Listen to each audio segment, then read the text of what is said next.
Hello and welcome back to my YouTube channel on philosophy and all the rest. Today, a little bit more philosophy, more deep dive into an academic article of Hermann Erb, who investigates the question of what is an end of history for Hegel. And of course, the question is always, well, why do I want to know what Hegel thinks about that? And I think that's also problem of many academic articles as I would perceive it from the perspective of an amateur. They don't really tell you why it is important that we know why Hegel has such and such a conception. So therefore, let's say why it is important to understand the end of history.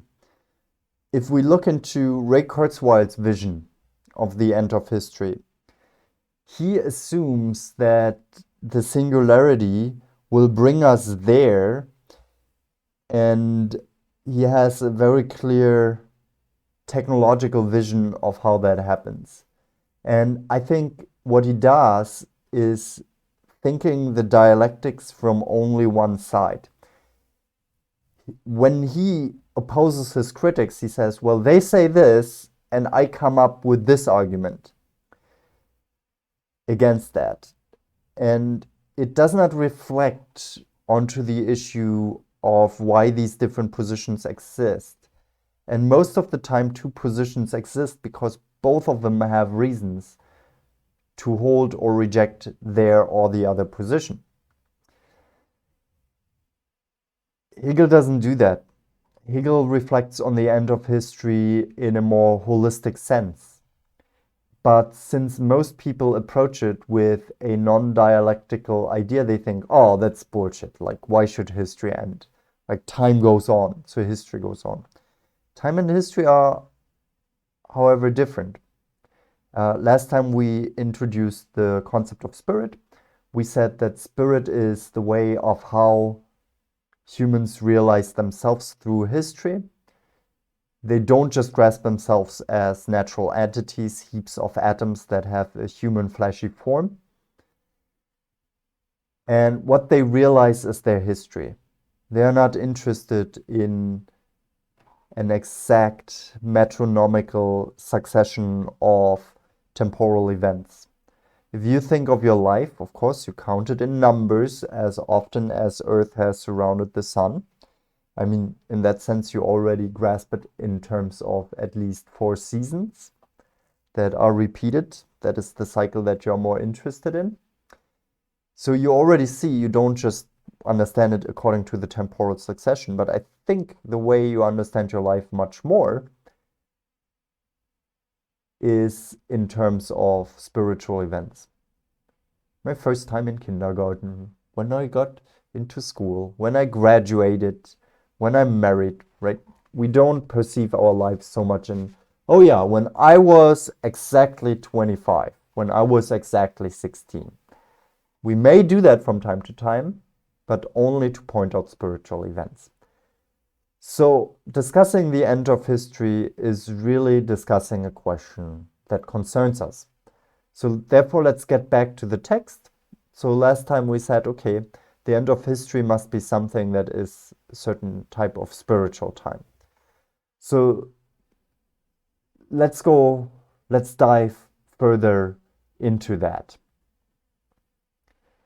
So Hegel's time believes in certain ideals of how we should realize our rationality, and they have different forms of reasons.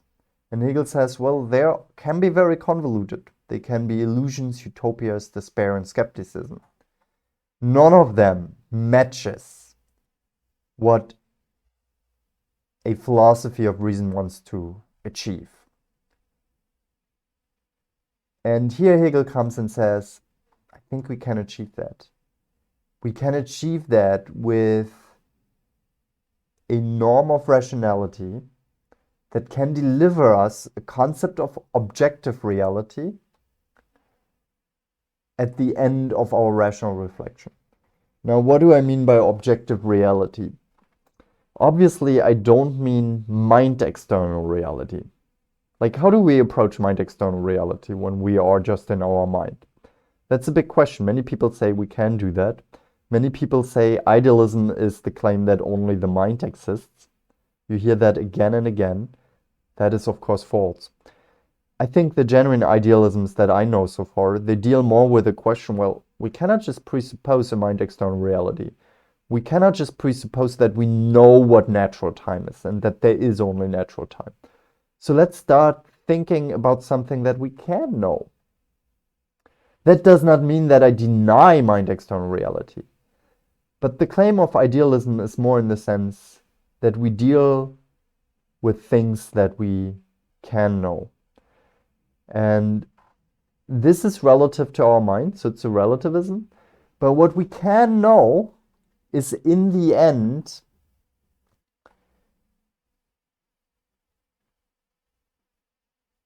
an objective fact on which we can build. Okay, I'm sorry I didn't show you the full picture. Let me switch to this one and then we can read it better together. So we try to discover the concept of reality as it is for us, and that is the presence of eternity in the temporal transition. Can we really formulate as it really is in itself? I don't think so. We'll always be for ourselves. I don't know Hermann von Erb's position entirely on that.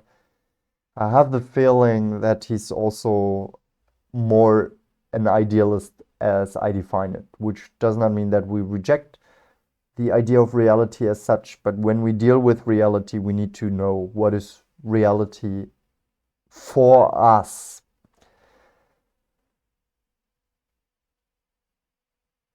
So yeah, that's maybe a summary of what we are doing so far. Okay, so let's look further into what Hegel's philosophy is about. Hermann von Erb writes, Hegel's philosophy presupposes that the history of the world can be understood as the self-realization of spirit, the idea of spirit as freedom. Now, what does that mean?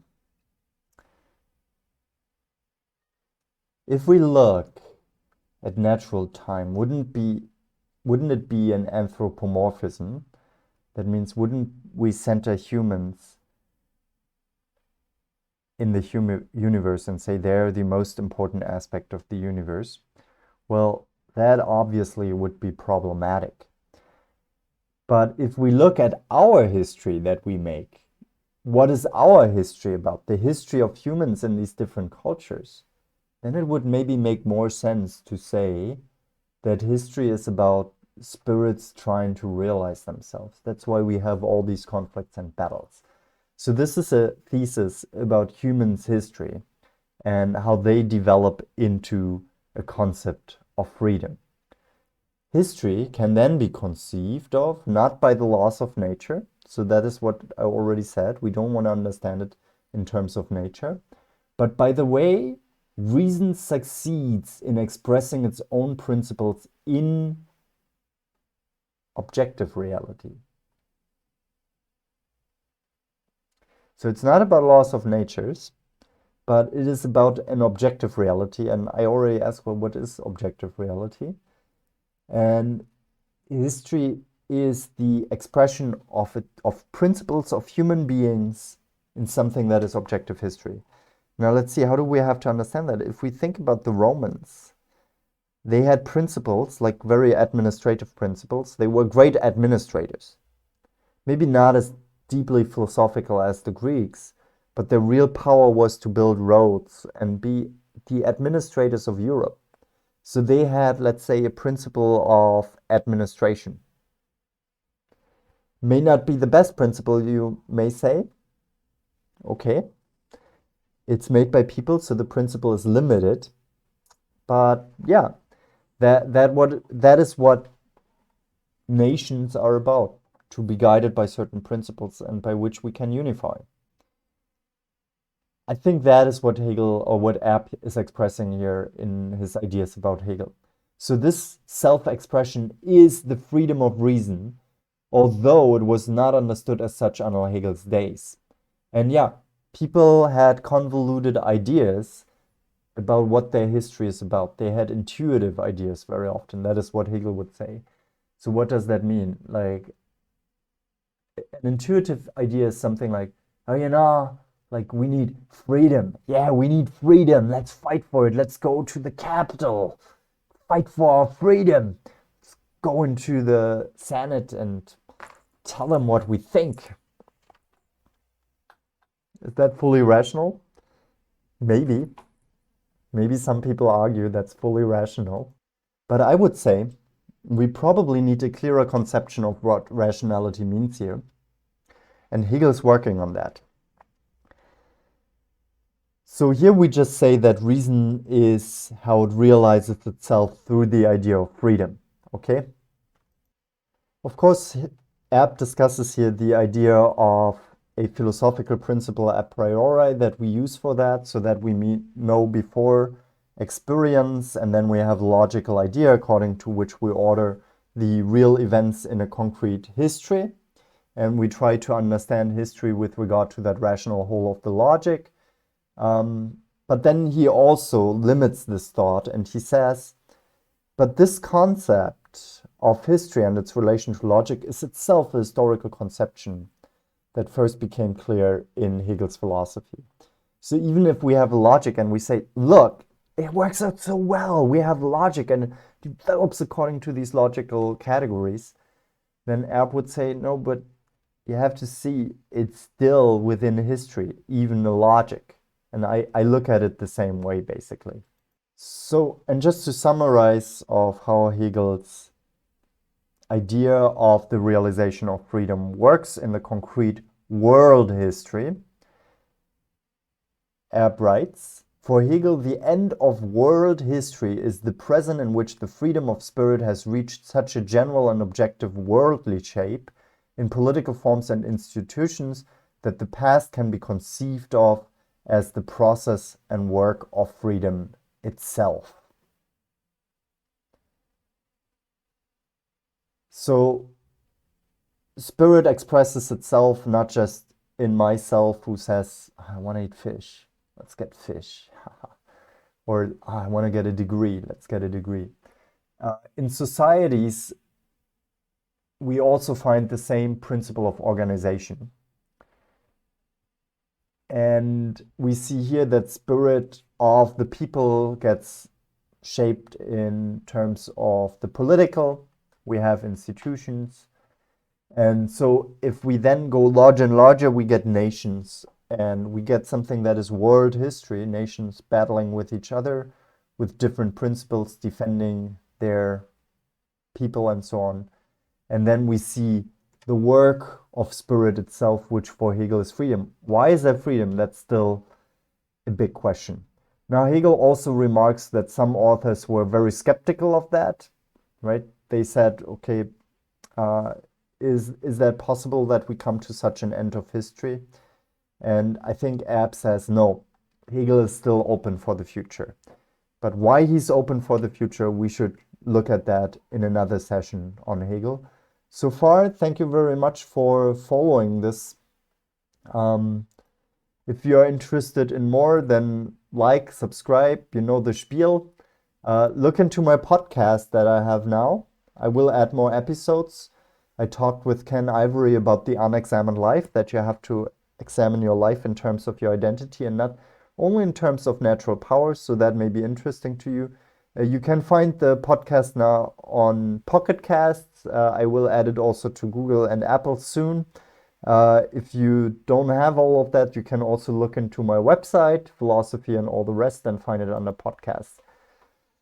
So much for that. I hope you like, subscribe, hit the bell, and leave a comment.